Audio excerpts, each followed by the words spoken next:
Some people do everything right and still run short in retirement because it's usually not one big mistake that causes the problem. So let's walk through what actually puts pressure on your money over time. Most people think running out of money in retirement comes down to not having enough saved, but in reality, that's only part of it. It's usually a combination of small things that don't seem like a problem at the time, but compound over time. This matters because if you get this wrong, you often don't realise until it's very hard to fix. You can't just go back to full-time work easily. You can't rewind poor decisions. So understanding this early makes a big difference. This is something I see quite a lot in practice. People come into retirement with what looks like a solid position, but the plan underneath isn't as stable as it seems. The first issue is usually spending. Not excessive spending, just slightly higher than expected. You might retire thinking you'll spend $80,000 a year, but in reality it's closer to $100,000. That doesn't sound like much, but over 20 or 30 years, that gap adds real pressure to your portfolio. And here's the key point. It's not just the amount, it's when that spending happens.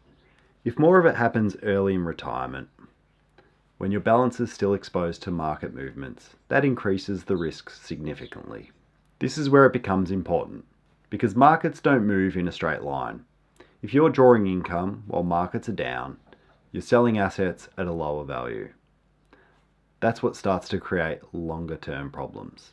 The second issue is timing, specifically retiring earlier than the plan really supports. A lot of people look at their balance and think, that should be enough. But what they're really doing is compressing the time frame. Instead of funding 20 or 25 years, they're now funding 30 or even 35 years. That's a very different equation. Even if everything else stays the same, the third issue is how that money is invested.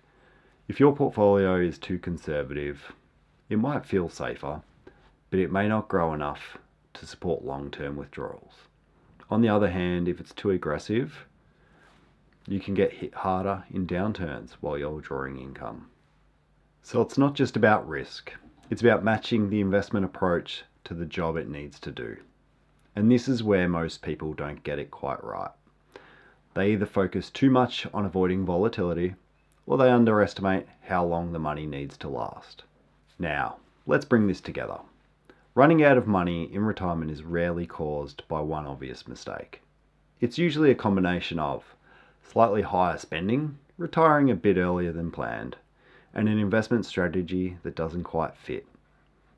Individually, none of these seem like a big issue, but together they create pressure.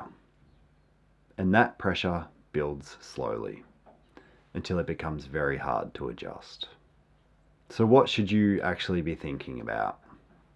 Rather than focusing on a single number, you want to understand how your plan behaves over time. If you're spending a bit more, what does that do over 10 or 15 years? If markets are weaker early on, what does that look like? And if you retire earlier than expected, how does that change the outcome? Because this is really about flexibility. The more flexible your plan is, the less likely you are to run into problems. And this is where it's important to say, this is general in nature, so it's important to consider your own situation, because small differences can have a big impact here. But here's the key takeaway. Running out of money in retirement isn't usually about doing something wrong. It's about not fully understanding how all the moving parts interact. Once you understand that, you can start making better decisions early. And that's what gives you a much better chance of your money lasting. If you're approaching retirement and want structured guidance rather than trying to figure this out alone, I work with Australians in exactly that position. You can find details below.